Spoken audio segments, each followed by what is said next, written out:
में कोटि कोटि प्रणाम। महाराज जी, एक दोहा पढ़ने के बाद हृदय स्वीकार नहीं कर पा रहा कि ढोल गंवार शूद्र पशु नारी सकल ताड़ना के अधिकारी। जी, इसमें गोस्वामी जी ने बहुत सूक्ष्मता से वर्णन किया। महापुरुषों के वचनों को हम सूक्ष्मता से समझ पाए। प्रायः ऐसा कह करके हम कहीं कहीं माताओं बहनों की अवहेलना करते हैं, कई जगह हम इसका प्रयोग कर देते हैं। अरे वो गोस्वामी जी ने लिखा है ढोल गंवार शूद्र पशु नारी सकल ताड़ना के अधिकारी। अब इसकी व्याख्या सूक्ष्मता से सुने और विचार पूर्वक। शास्त्रीय प्रमाण के अनुसार ढोल है ना, ढोल को ताड़ना चाहिए। ताड़ना मतलब उसको ठपाक चाहिए, और बेताल नहीं। शास्त्र सिद्धांत के अनुसार, संगीत शास्त्र के अनुसार तभी वो राग प्रकट कर पाएगा, तभी वो बजेगा। ढोल को हाथ जोड़ के बोलो कि साहब आप बज जाएं, नहीं बजे, उसको ताड़ना चाहिए। अब ताड़ना शब्द चारों में एक जैसा नहीं लगेगा, शब्द एक ही है ताड़ना, लेकिन ताड़ना के अर्थ अलग अलग हैं। जैसे कनक है, एक ही शब्द है कनक, लेकिन कनक कनक ते 100 गुनी मादकता अधिकाय, वा खाए बोराए जग या पाए बोराए। बोले कनक ही शब्द है। जैसे ताड़ना शब्द का हम प्रयोग केवल वही समझे कि ताड़ना देना ही नहीं, उसका अर्थ अलग अलग है। जैसे कनक शब्द है, कनक को सोना भी कहते हैं और कनक को धतूरा भी कहते हैं। कनक को धतूरा भी कहते हैं। एक कनक है जिसके खाने से बावरा हो जाएगा, और एक कनक है जिसके पाने से बावरा हो जाएगा। कनक शब्द एक ही है, लेकिन दोनों का अर्थ अलग अलग हो गया। ऐसे ही ढोल में ताड़न का तात्पर्य है उसको पीटना, लेकिन वो शास्त्रीय संगीत के आधार पर उसको ताल देना। ताल देने से ही वो राग प्रकट करता है, आनंद की उमगन करता है, ना कि प्रार्थना करने से। समझ रहे हैं? अच्छा, गंवार, गंवार कहते हैं विवेकहीन पुरुष को।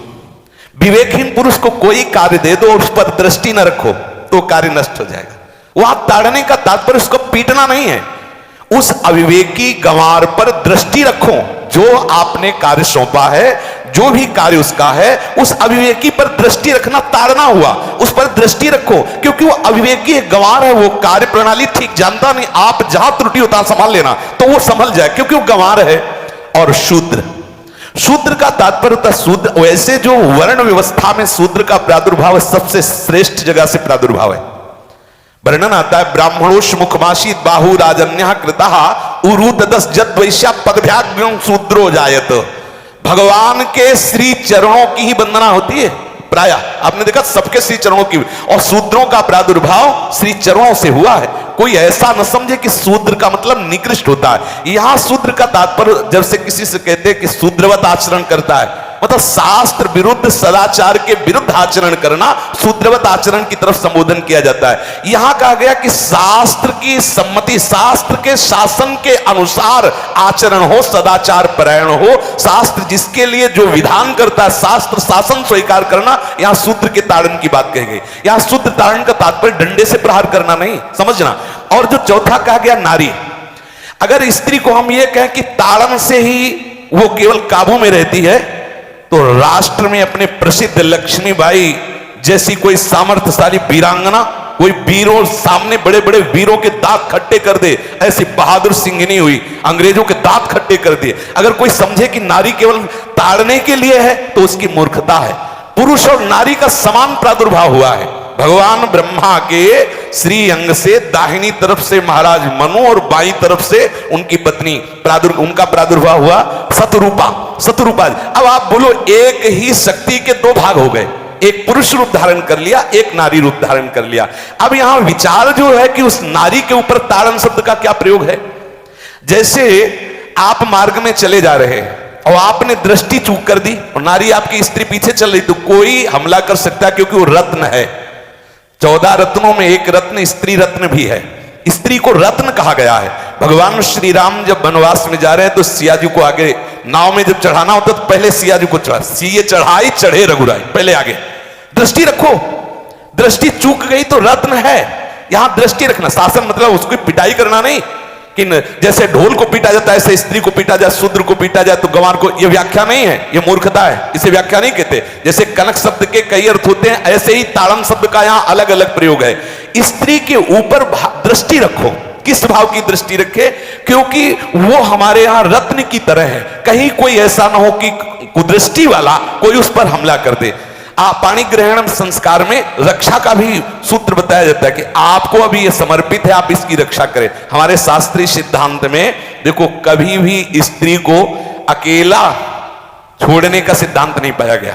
अगर शास्त्रीय सिद्धांत, बच्ची है तो माता पिता के शासन, थोड़ी बड़ी हुई तो भाई आदि के बीच में, और बड़ी हुई तो पति के, और बड़ी हुई तो पुत्रों के, मतलब एक सानिध्य का एक दृष्टि रखी गई है कि यदि आप अपनी दृष्टि में रखेंगे तो उसका मंगल नहीं होगा, उसका हित नहीं होगा। ये जो जैसे मानो कोई सी स्त्री को अकेला कोई पा गया और कुमार्गामी वृत्ति वाला हुआ, तो आज जो घटनाएं सुनने को मिलती हैं, अगर हमारी दृष्टि हो उस पर तो ऐसा नहीं हो सकता। और दूसरी बात यह है कि स्त्री को बुद्धि स्वरूपा भी माना गया। भगवान से भीष्म जी कहते हैं मैंने अपनी कुंवारी कन्या बुद्धि को, हमारी कुंवारी कन्या है बुद्धि, सदैव सुरक्षित रखा है, आज आपके चरणों में समर्पित करते हैं। तो शास्त्र शासन के द्वारा बुद्धि को सदैव अपने अधीन रखो, कहीं बुद्धि कुमार्गामी ना हो जाए। यहां स्त्री के ताड़न का केवल एक सूत्र है कि आप उस पर दृष्टि बनाए रखें, कहीं स्त्री रत्न कहीं अपवित्र ना हो जाए, कहीं दूसरे का किसी तरह से कुमार्गामी लोगों का ऐसा कोई बर्ताव ना हो जाए, इसलिए सावधान। वहां उसको पीटने का शब्द नहीं है